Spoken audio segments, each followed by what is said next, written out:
Hello guys and gals, me Mudahar, and I'm not the biggest fan of PC gaming lately. While I am a PC gamer at heart, most of the stuff I play these days is usually an emulator for like older games from like 2009, 2010, 2008.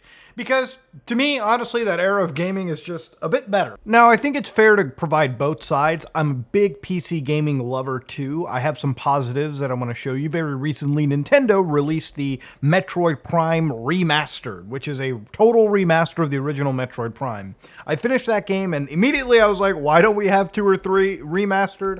Obviously, that may take some time, so instead of wondering and digging up an old GameCube or something of that nature, a Wii U, I decided to get a new emulator that is exclusive to the PC, obviously, called Prime Hack, a fork of the actual Dolphin emulator. And it allows you to take Metroid Prime Trilogy and play both Metroid Prime 1 or 2 and 3 as like straight up PC games with mouse controls, ultra wide, HUD fixes. Like, it literally feels like I'm playing a PC game, and it's insane to see a community kind of like remaster an amazing title in a way just using like PC, just using emulator technology. And this is obviously one of the big reasons why I play PC games. It's because of stuff like this. Because it's not just gaming, it's also preserving, but also preserving games in style. Again, I know that I'm a broken record about that stuff recently, but this is the kind of stuff that truly, genuinely excites me. But ladies and gentlemen, one of the things that really does aggravate me is PC gaming, and when it comes to compilation and shader stutters. Now, I like PC gaming. I think the ability to create your own experience, build your own box, install your own operating system, manage your system your way is cool, right? PC gaming gets you access to some pretty great sales. Hey, if they're not having a sale on the Steam store, you'll find something on the Epic, you'll find something on GOG, tons of competition, you name it. And in general, the experience usually will be better, okay? And when I mean usually will be better, I mean you have access to higher resolutions, higher frame rates, better graphical options, the full suite of ray tracing if a game allows it, you name it. But as popular and amazing as PC gaming is, the problem is that same thing, the permutations. There are so many different hardware configurations for PC gaming that it's astronomical. You can have people that are playing on entry-level laptops, all the way to people that are playing on 4090s with the highest end CPU and the fastest RAM imaginable and the craziest configurations. And then you've got people playing on the Steam Deck, which is a PC system that is itself kind of like a console. And ladies and gentlemen, it's that issue that creates one of the biggest problems that persist in PC gaming So to understand, the real problem with this comes out is to basically have a shader cache for each game. Now, this isn't a problem on the PlayStation 5, the Xbox Series, and even the Steam Deck, because since these are static systems, meaning that everyone who buys a PS5 has the same PlayStation 5 hardware across the board. Everyone that buys an Xbox Series X has the same hardware across the board, the same CPU, the same GPU, the same driver versions, you name it. Same thing with the Steam Deck, all right? Typically, you will have the same CPU, APU, the same drivers, the same everything. So what Steam Deck does is it downloads a compiled series of shaders that will work on everyone's deck regardless, because the hardware is the same. The only differences are your drive sizes, which don't really matter at the end of the day, because guess what, ladies and gentlemen, those they don't even factor into the equation. So one of the problems with PC gaming is, as you can imagine, there's so many different types of hardware. My computer is dramatically different than that computer back over there, and vice versa for anybody's rig. So one of the real issues with PC gaming lately, if you've noticed, with games like Elden Ring, FF7 Remake, games like Callisto Protocol, even recent releases like Dead Space, Hogwarts Legacy, recently today, Returnal, have problems with stuttering. So recently I got this game, Returnal, which is an amazing PC port, by the way, literally should receive an award, and I believe it's worth full price for the amount of options it gives you for graphics. And I mean, just look at the benchmarking option alone. Shit is really in-depth. One of the best PC ports I've ever seen. Now, these games have tried to rectify this issue lately. Games like Hogwarts Legacy will have like 5 minutes for you to compile shaders. Returnal will do the same thing. However, the problem is still persistent. When you play this game, you will still experience a shader stutter. And shader stutter is really annoying. It's not like your frame rate dipped down and you're not really noticing it. No, it literally will freeze the game. So irregardless of whatever hardware you could have an integrated graphics solution, you could have a 4090, you could have the best CPU in the market, the worst CPU in the market, you will always face a stutter.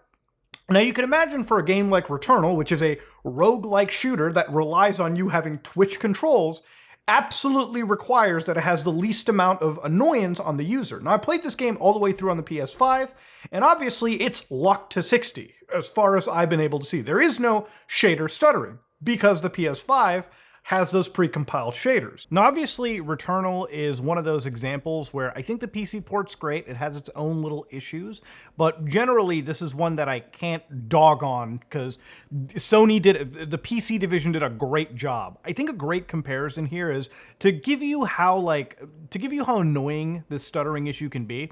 Let's look at a game like Rainbow Six Siege, okay? This is a competitive shooter, tactical shooter, 5-on-5. Think of it like Counter-Strike Global Offensive, Call of Duty, like their search and destroy modes. This is a game that requires you to have pinpoint reaction times. Now, in generally playing a competitive title, you want to make sure your graphic settings are low enough so that you can maximize your frame rates. You can have like 400 frames, even if your monitor isn't pushing it, just so you can get the best possible input and reaction. Now imagine if you were turning a corner in this game, right, for instance, and you had stutters. That one tiny micro stutter could absolutely cause the other person that you're trying to go up against to have a better reaction than you and put you down. Now this could even extend to other games like obviously Bloodborne, which had a frame pacing issue, or really any game that requires you to be incredibly tactile. Stutter is infinitely worse than I would say any other aspect of like a low frame rate, if you will, or like any other performance issue, because this one directly can just destroy rhythms and entirely cause you to lose gaming sections. That's one of the big comparison points that I want to make. Obviously, Rainbow Six Siege is a game that I've never had a stutter in. And of course, even in Returnal's case, or a lot of these games, it's also notable that having a better CPU in a lot of cases it can oftentimes really minimize a lot of these stutters too, where they eventually end up being below that 16.6 millisecond threshold, and they are not going to be recognizable as hard on a higher frame rate, from what I've understood, from what I've been able to research on this topic.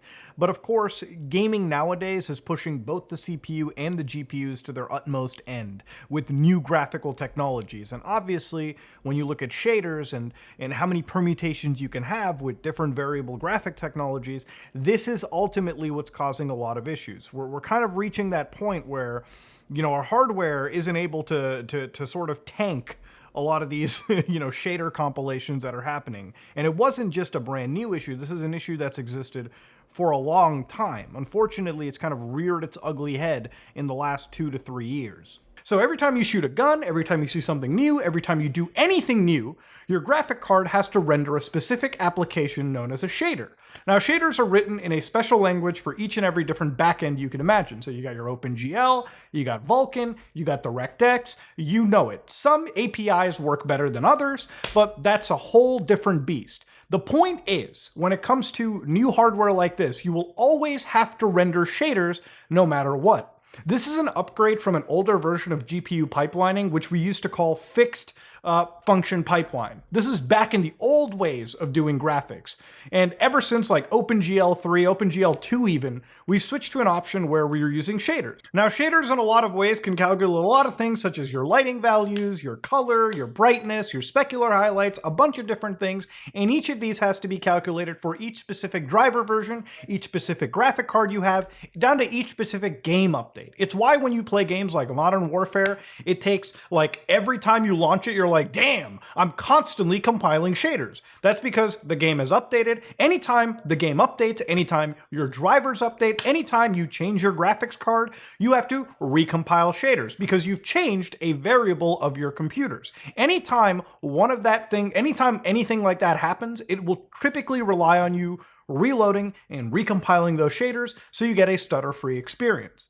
However, you don't get a stutter-free experience. Every time you play a video game and you've updated and you've changed any of those variables and the game doesn't pre-compile the shaders, you will consistently and always get stutters. With how fast computing technology moves and how many updates constantly get pipelined, if you're an NVIDIA driver user, if you're an AMD driver user, you know we get updates pretty much every game release. So a lot of times when we pre-compile or render shaders, it's rendered useless because these updates keep coming in.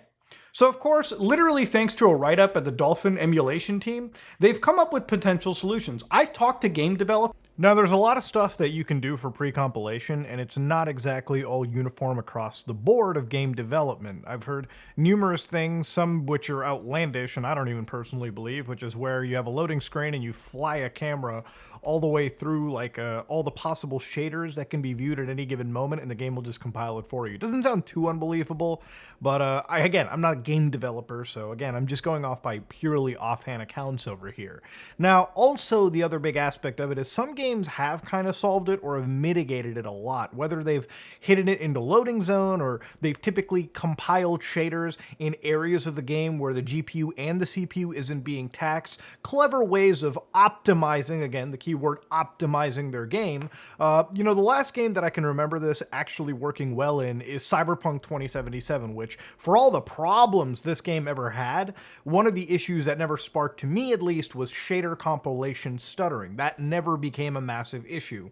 Whether it was because I was running it on a severely high-end rig at the time, maybe it could have been the case. I have faced issues with this on the Steam Deck when I launched it through the GOG launcher, not officially through Steam, so there wasn't like a pre-compiled shader to download, which I can probably assume may have been an issue.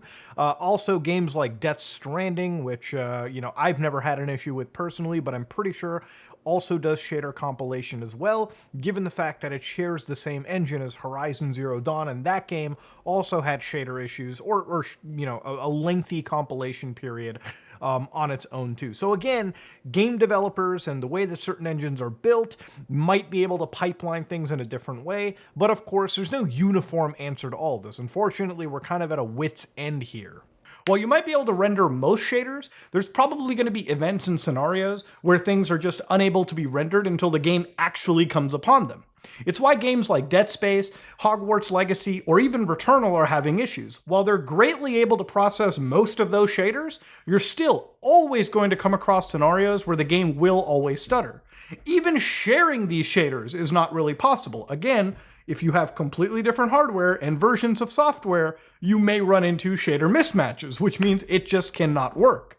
Now, of course, there's been other scenarios, typically in the emulation scene that I've seen, where people have rendered these things asynchronously. If you use RPCS3, you'll notice that in the bottom left, there's always like a compiling shaders button. That's literally because you can set the game to not stutter and just compile shaders as you see them, meaning they'll be completely invisible objects, and depending on how fast your hardware is, it'll render them it'll render them in front of you. It'll literally build the game in front of you because it's not freezing the game, so you see all of these, load in as they normally should. Now, I've been racking my brain around this for a while, and it's one of the reasons that I'm literally only playing games on a console lately. Now, recently I've bought some of my games on PC, games like Dead Space, Hogwarts Legacy, and Returnal, and while some of these games have tried to alleviate the issue by pre-compiling shaders, it's really going to require some serious movement from NVIDIA, AMD, and even Microsoft and a lot of the people that run these graphic APIs to truly make a dent in this scenario. Because I think blaming the game developer and the publisher isn't necessarily the play here. No matter how much effort some of these companies are putting into their PC ports, it's the underlying software, the underlying graphic APIs that seem to be a genuine issue, especially when it comes to some of these high-level, high graphically demanding games that exist in the market today. I've seen a lot of backlash against Unreal Engine 5, and while I think a lot of it does hold weight simply due to the way that it's mostly the primary engine that really has a lot of these shader compilation issues kicking up, it's not something that's completely exclusive to that engine entirely. Throughout this video, you've seen plenty of games that weren't running under Unreal Engine. In some cases, they were running underneath Frostbite, they were running underneath various other proprietary game engines that alleviate this issue a little bit better. I think there is a distinct lack of optimizations, and of course there's also other issues that permeate PC gaming as well too that go beyond shaders.